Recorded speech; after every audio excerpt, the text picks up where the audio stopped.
YouTuber मौसी की कहानियों में आपका स्वागत है। हम सुन रहे हैं कथा चंद्रनाथ और सरयू की। अभी तक की कहानी में हमने सुना कि किस प्रकार से चंद्रनाथ काशी से सरयू को ब्याह कर ले जाता है जब वो मात्र 10 वर्ष की थी। उसकी माँ ने बताया था कि वो एक विधवा ब्राह्मणी है और सरयू उसकी अकेली पुत्री है। किंतु अब एक पत्र आता है, जो पत्र चंद्रनाथ के चाचा के पास आता है, जिसमें ये लिखा होता है कि सरयू की माँ पतिता है। चंद्रनाथ अब क्या करेगा? उसकी मामी उसको बढ़ा चढ़ा कर बातें बताती है। चंद्रनाथ बहुत ही अधिक निराश और दुखी हो जाता है। तो चलिए सुनते हैं आगे की कथा। चंद्रनाथ ने कहा, चिट्ठी कहाँ है? देखूं। मणिशंकर ने चुपचाप बक्स खोलकर एक चिट्ठी उसके हाथ पर रख दी। चंद्रनाथ ने पूरी चिट्ठी को 2 बार पढ़कर सूखे मुंह से प्रश्न किया, प्रमाण? राखालदास खुद ही आ रहा है, उसकी बात का क्या भरोसा? सो कह नहीं सकता। जो अच्छा समझना करना। वह किस लिए आ रहा है? इस बात को प्रमाणित करने से उसका क्या लाभ? लाभ की बात तो चिट्ठी में ही लिखी है। 2000 रुपया चाहता है। चंद्रनाथ ने उसके मुंह की ओर स्थिर दृष्टि से रखकर सहज भाव से कहा, यह बात अगर नहीं फूटी होती तो वो धमकी देकर रुपया ले जाता, किंतु उसकी इस आशा पर पाला पड़ गया। एक तरह से इसने उपकार ही कर दिया, इतना रुपया बचा दिया। मणिशंकर मारे लाज के मर गया। इच्छा हुई कि कह दे कि उन्होंने यह बात नहीं कही, किंतु तुरंत ही याद हो आया कि उन्हीं के जरिए बात खुली थी। स्त्री को वे ही बतलाते तो कौन जान पाता, इसीलिए सिर झुकाए बैठे रहे। चंद्रनाथ ने फिर कहा, यह गांव हम लोगों का है। एक हीन, लंपट और भिखारी मेरा अपमान करने के लिए मेरे गांव में मेरे घर किस हिम्मत से आ रहा है, यह मैं आपसे नहीं पूछना चाहता, किंतु आज मैं आपसे यह बात पूछना चाहता हूँ काका, कि मेरी मौत होने पर क्या आपको खुशी होगी? मणिशंकर ने जीभ काट कर कहा, छी छी, ऐसी बात जुबान पर भी मत लाओ चंद्रनाथ। चंद्रनाथ ने कहा, और किसी दिन लाने की आवश्यकता नहीं पड़ेगी। आप मेरे पूज्य हैं। आज अगर कोई अपराध कर दूं तो क्षमा कीजिएगा। आप मेरी समस्त धन संपत्ति ले लीजिए और खुश हो जाइए। मैं जा रहा हूँ, वहाँ केवल माहवार खर्च भेजा करिए। ईश्वर की शपथ खाकर कहता हूँ कि इससे अधिक और कुछ नहीं चाहूँगा, किंतु मेरा यह सर्वनाश मत कीजिए। उसका गला रूंध आया और होंठ दांत तले दबाकर ही अपना उच्छ्वासित क्रंदन रोक सका। मणिशंकर उठ खड़े हुए और चंद्रनाथ का दाहिना हाथ पकड़कर रो पड़े। बोले, बेटा चंद्रनाथ, स्वर्गीय भाई की तुम एकमात्र संतान हो। मैं भीख चाहता हूँ बेटा, बुढ़े का और तिरस्कार मत करो। चंद्रनाथ ने मुंह फेरकर आंखों के आंसू पोंछकर कहा, तिरस्कार नहीं करता काका, किंतु इतने बड़े दुर्भाग्य के बाद देश छोड़ देने के अलावा मेरे लिए अन्य कोई रास्ता नहीं। यही बात मैंने आपको बतला दी। मणिशंकर ने विस्मय के स्वर में कहा, देश का त्याग क्यों करोगे? अनजाने में ऐसी शादी की है, इसमें शर्माने की कोई बात नहीं, केवल प्रायश्चित करने की आवश्यकता होगी। चंद्रनाथ चुप हो रहा। मणिशंकर ने उत्साहित होकर फिर कहा, उपाय काफी है। बहू का परित्याग करके एक गुप्त प्रायश्चित करो, फिर विवाह करके गृहस्थ बन जाओ, हर तरफ से भलाई होगी। चंद्रनाथ सिहर उठा। मणिशंकर ने यह लक्ष्य किया और स्थिर दृष्टि से उसके चेहरे की ओर देखते रहे। चंद्रनाथ ने कहा, किसी तरह से भी मैं उसका परित्याग नहीं कर सकूंगा काका। मणिशंकर ने कहा, कर सकोगे चंद्रनाथ, आज आराम करो, कल स्थिर चित्त से सोच देखना कि यह काम मुश्किल नहीं। बहू को किसी तरह भी घर में नहीं रखा जा सकता, किंतु बिना प्रमाण के आप इस त्याग की अनुमति किस तरह दे रहे हैं काका? वृद्ध ने कुछ देर सोचकर कहा, कोई उपाय तो करूंगा ही, किंतु तुम्हें भी आखिरी त्याग करना ही पड़ेगा। त्याग करके प्रायश्चित करने पर ही कालिक मिटेगी। कौन मिटाएगा? मैं मिटाऊंगा। किंतु बिना कुछ खोज पूछ किए ही। इच्छा हो तो खोज पूछ कर लो, परंतु यह बात झूठी नहीं है, यह मैं निश्चित रूप से कहता हूँ। चंद्रनाथ घर लौटकर अपने कमरे का दरवाजा बंद करके चारपाई पर लेट गया। मणिशंकर ने कहा था कि सरयू का त्याग करना होगा। चारपाई पर पड़कर शून्य दृष्टि से ऊपर देखते हुए आदमी नींद में जैसे कोई बात करता है, ठीक उसी तरह वह एक ही बात को बार बार दोहराने लगा। सरयू का त्याग करना होगा, वह वेश्या की लड़की है।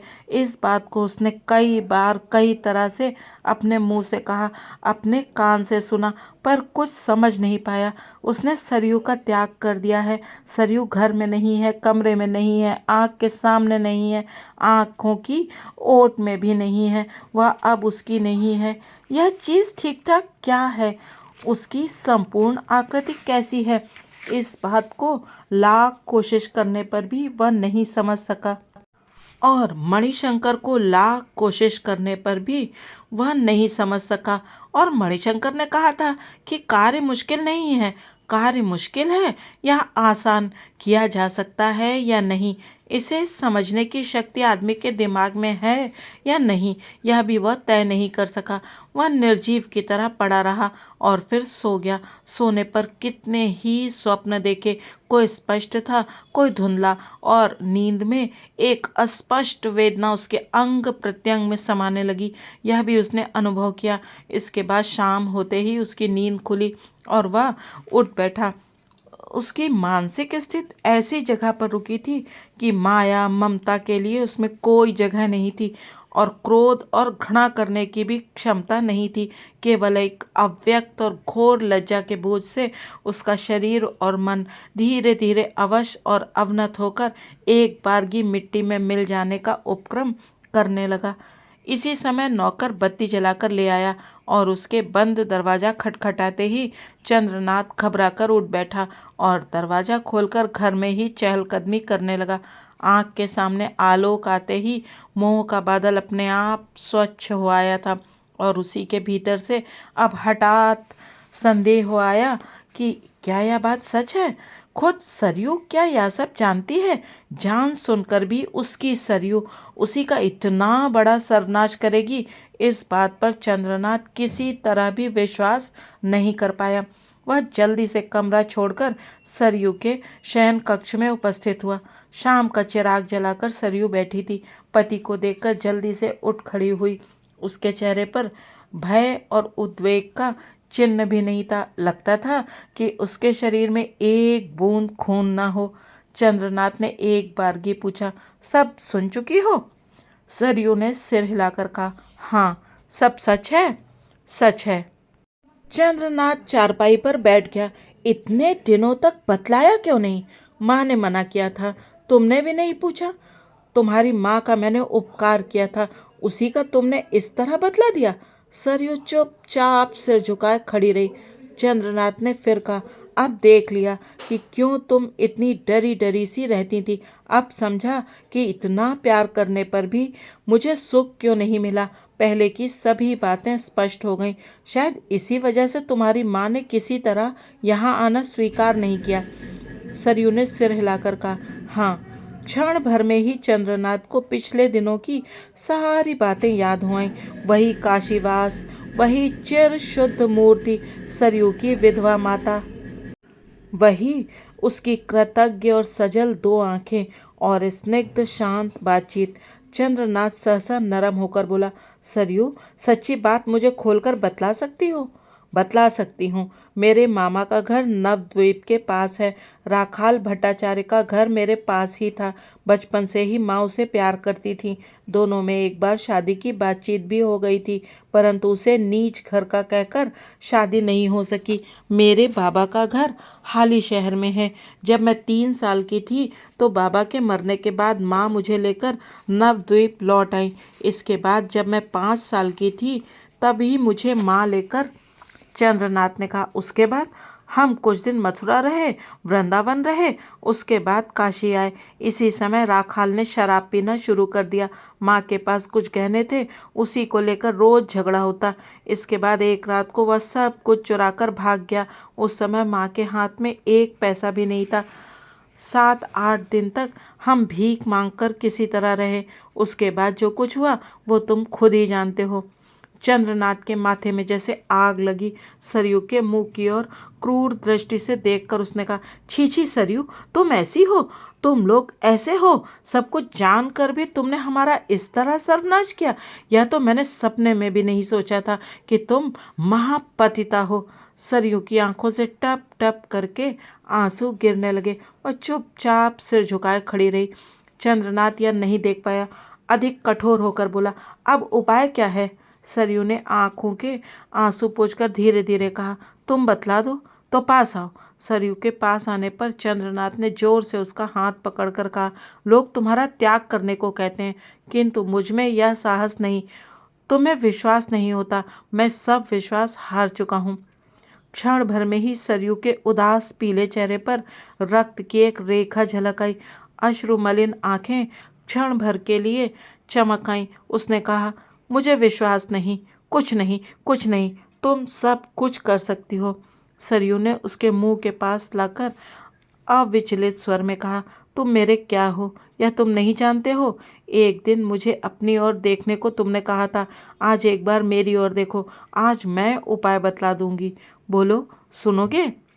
सुनूंगा, बतलाओ क्या उपाय है? सरयू ने कहा, मेरे जहर खा लेने पर और उपाय की क्या आवश्यकता? चंद्रनाथ की पकड़ और कड़ी हो गई, जैसे भाग नहीं पाता हो।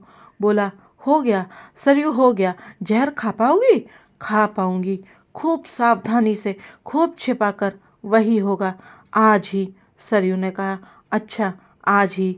चंद्रनाथ को जाते देखकर उसने पति के दोनों चरणों को पकड़कर कहा, मुझे आशीर्वाद भी नहीं दिया। चंद्रनाथ ने ऊपर की ओर देखकर कहा, अभी नहीं, अभी नहीं, जब चली जाओगी, जब मृतदेह जलकर खाक हो जाएगी, तब आशीर्वाद दूंगा। सरयू ने पैर छोड़कर कहा, वही सही। चंद्रनाथ के चलने के लिए उद्यत होते ही एक बार और दरवाजे पर पीठ लगाकर रास्ता रोककर खड़ी होकर बोली, मेरे जहर खाने पर तुम पर कोई विपत्ति तो नहीं आएगी? कोई नहीं, किसी को कुछ संदेह तो नहीं होगा? अवश्य होगा, पर रुपया देकर लोगों का मुंह बंद कर दूंगा। सरयू ने कहा, बिछौने के नीचे एक चिट्ठी रख जाऊंगी, वही देखना।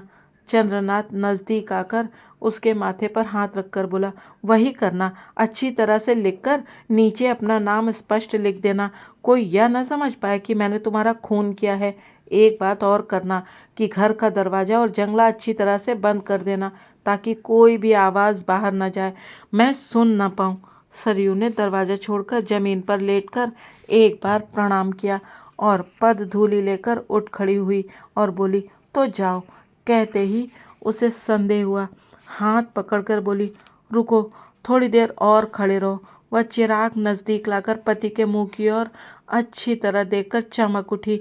चंद्रनाथ की दोनों आंखों में अमानुषिक तेज चमक थी, जो विक्षिप्त सी चकमका गई।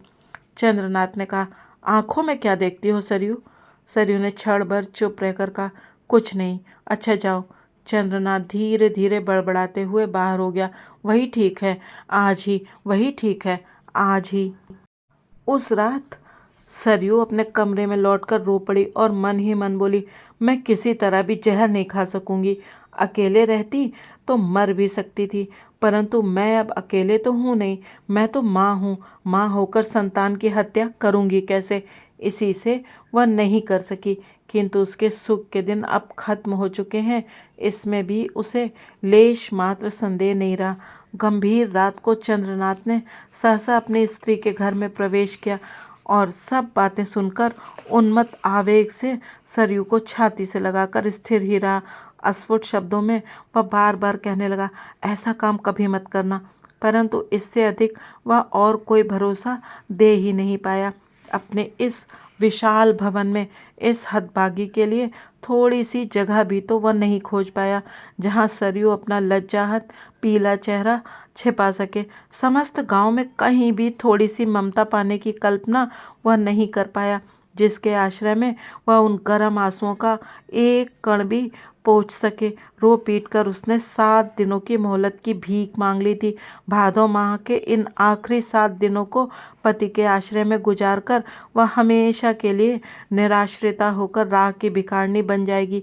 भादों के महीने में घर के कुत्ते और बिल्लियों को भी नहीं खदेड़ा जाता है, गृहस्थ का बुरा होता है। इसी से सरयू का यह आवेदन स्वीकार हो गया था। एक दिन अपने पति का हाथ पकड़कर सरयू ने कहा, अपना अभाग्य मैं खुद ही भोगूंगी, उसके लिए तुम दुख मत करो। मेरे जैसी अभागिन को घर लाकर तुमने बहुत कुछ सहा है, अब मत सहो। विदा देकर फिर गृहस्थ बन जाओ ताकि मेरी गृहस्थी टूट न जाए। चंद्रनाथ सिर झुकाए निरुत्तर हो रहा। बुरा भला कोई बचाव नहीं खोज पाया। यही बात उसके मन में आती है कि सरयू अब बिल्कुल मुखर हो गई है, कुछ अधिक बातें करती है। इतने दिनों तक उसके मन में जो डर था अब वो नहीं रहा। 2 दिन पहले भी वह मुंह छिपाकर लोगों की नज़र बचाकर इस घर में रहा करती थी, तब मामूली हवा से भी डरती थी। बाद में उसका छद्म आवरण दूर हो गया, बाद में उसका सत्य परिचय मिलता रहा, अब उसका वह डर चला गया है। इसी से अब वह निर्भय होकर बात करती है। इस जीवन में उसका जो कुछ था उसी पति ने उसके सर्वस्व में समाज ने मानो अदालत की डिग्री जारी करके उसे नीलाम कर लिया है। अब वह मुक्त सर्वस्त्रहीन सन्यासिनी है। इसी से वह पति के साथ स्वच्छंदता से बात करती है, भाई की तरह, शिक्षक की तरह उपदेश देकर अपनी निर्भीक राय प्रकट करती है। और उस रात को दोनों ने एक दूसरे को क्षमा कर दिया है। चंद्रनाथ ने विष खाने को कहा था। उसकी इस आत्मग्लानि ने सरयू के सभी दोषों को ढक दिया है। दूसरे दिन सवेरे से ही हरकाली एक टुकड़ा कागज लेकर अपने पति से ऊपर से नीचे तक मालूम नहीं क्या लिखवा रही थी। ब्रज किशोर ने एक बार पूछा, यह लिखने से क्या होगा? हरकाली ने डांट कर कहा, अगर तुम्हें तनिक भी बुद्धि होती तो नहीं पूछते। एक बार मेरी बात न मानने का कारण तो ऐसा हुआ, और किसी बात में दिमाग तो खर्च करते नहीं। हरकाली जो कुछ बोली वह एक सुबोध बालक की तरह ब्रज किशोर ने लिख लिया। खत्म होने पर स्वयं हरकाली ने उसे शुरू से अंत तक पढ़कर सिर हिलाकर कहा, ठीक हुआ है। अबोध ब्रज किशोर चुप रहे। दोपहर को हरकाली ने कागज लेकर सरयू के पास आकर कहा, बहू इस कागज पर अपना नाम लिख दो। कागज हाथ में लेकर सरयू ने उसके मुंह की ओर देखकर कहा, क्यों मामी, जो कहती हूँ वही करो ना बहू। किसका नाम लिख दूँ? यह भी न सुन पाऊंगी। हरकाली ने मुंह भारी करके कहा, वाह बिटिया, यह तुम्हारी ही भलाई के लिए। तुम जब यहाँ नहीं रहोगी तब कहाँ किस तरह रहोगी इसकी खोज खबर लेने भी हम नहीं जाएंगे। इसी से बिटिया जिस तरह भी क्यों ना हो, महीने में 5 रुपया खुराकी पाओगी। या क्या बुरा है? भला बुरा सरयू समझती थी, और उस भलाई चाहने वाली के दिल में भलाई करने की कितनी इच्छा थी यह भी समझती थी। परंतु जिसकी महल किसी अट्टालिका टूटकर नदी में गिरती हो, वह कुछ ईंट बचाने के लिए नदी से होड़ लेना नहीं चाहती। सरयू ने यही बात सोची। फिर भी एक बार उससे हरकाली हृदय से घृणा करती थी। आज भी वह वैसी ही थी। आंखें झुकाकर बोली, बहू। हाँ मामी, लिखे देती हूँ। सरयू ने कलम लेकर साफ साफ अपना हस्ताक्षर कर दिया। आज अश्विन की दूज है, सरयू के जाने का दिन। सवेरे से ही काफ़ी वर्षा हो रही थी। हरकाली चिंतित होने लगी, इस हालत में तो जाना नहीं होगा। दिन भर सरयू घर की चीज वस्तु संभालती रही। कीमती कपड़े इत्यादि एक एक करके अलमारी में बंद कर दिए। सारे गहनों को लोहे के संदूक में बंद करके ताली दे दी। इसके बाद उसने पति का बुला भेजा और खुद जमीन पर पड़कर बहुत रोई। घर छोड़ने का समय जितना नज़दीक आ रहा था, दर्द उतना ही बढ़ता जा रहा था। ये 7 दिन जिस तरह गुजरे, आज उस तरह गुजर जाने की इच्छा नहीं होती थी। इसे शंका हुई कि आज आखिरी दिन कहीं धैर्य छूट न जाए। जाने के समय के बाद बिल्कुल भिखारनी की तरह इधर देखना होगा। आत्मसम्मान को उसने जी जान से दबा दिया था। उसी को छोड़ने की इच्छा किसी तरह भी नहीं होती थी। चंद्रनाथ के आने पर वह आंख पोंछकर उठ बैठी, बोली, आओ, आज मेरे जाने का दिन है। तब भी उसकी पलकें भीगी हुई थी। चंद्रनाथ दूसरी ओर देखता हुआ बैठा रहा। सरयू ने पास आकर कहा, यह चाबी ले लो। जितने दिनों तक दूसरी शादी न करो उतने दिनों तक किसी और को मत देना। चंद्रनाथ ने रूंधे स्वर में कहा, जहाँ है रख दो। सरयू ने हाथ से चंद्रनाथ का मुंह फेर कर कुछ हंसकर कहा, रोने की चेष्टा कर रहे हो? चंद्रनाथ के मन में हुआ कि बात बहुत बड़ी कही गई है। सरयू तभी उसकी आंखों को पोंछकर आदर से बोली, याद करो किसी दिन कभी तुमसे कोई मजाक नहीं किया, इसी से जाने के दिन आज एक दिल लगी कर दी, गुस्सा मत होना। इसके बाद बोली, जो कुछ था अलमारी में बंद करके रखे जा रही हूँ, देखना मेरी कोई चीज़ नष्ट ना होने पाए। चंद्रनाथ ने सिर उठाकर देखा कि निराकरण सरयू के हाथ में कांच की 4-5 चूड़ियों के अलावा और कुछ नहीं था।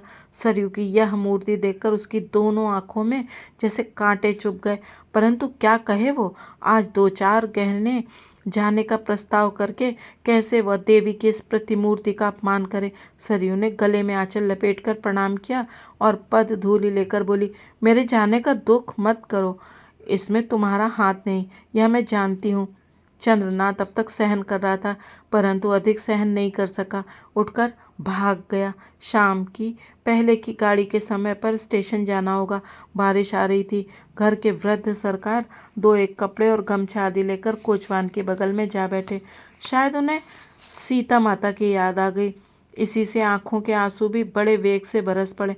आंखें बंद कर उन्होंने मन ही मन कहा, भगवान मैं नौकर हूँ, इसी से मेरी यह दशा हो रही है। जाते समय हरकाली के मन का भाव समझकर सरयू ने उसे बुलाकर प्रणाम किया। पद धूलि लेकर बोली, मामी एक बार बक्सा देख लो। हरकाली अप्रतिभ हो गई, बोली, न न रहने दो। लेकिन तब तक टिन का बॉक्स कड़कड़ाकर खुल गया और हरकाली का ध्यान उधर खिंच गया। लोभ संवरण करना असंभव था। तिरछी नज़र से उसने देखा भीतर 2-1 जोड़ा मामूली कपड़े, 2-3 पुस्तकें, कागज में लपेटी हुई 2-1 तस्वीरें आदि कुछ चीज़ें थी। सरयू ने कहा, केवल यही हैं। हरकाली धीरे धीरे हट गई। शाम होने के पहले सरयू गाड़ी पर जा बैठी। कोचवान गाड़ी हाँक कर जल्दी से फाटक के बाहर निकल गया। 2 तल्ले का जंगला खोलकर मणिशंकर ने यह देखा। आज हठात उसके मन में आया कि ये काम शायद ठीक नहीं हुआ। आज सरयू की कथा को यहीं विश्राम देते हैं। अगले भाग में जानेंगे कि सरयू के जाने के बाद चंद्रनाथ ने दूसरा विवाह किया अथवा नहीं। तब तक आप बने रहिएगा यूट्यूबर मौसी की कहानियों के साथ और सुनते रहिएगा सुंदर कथाएं। वीडियो देखने के लिए आप सभी का धन्यवाद।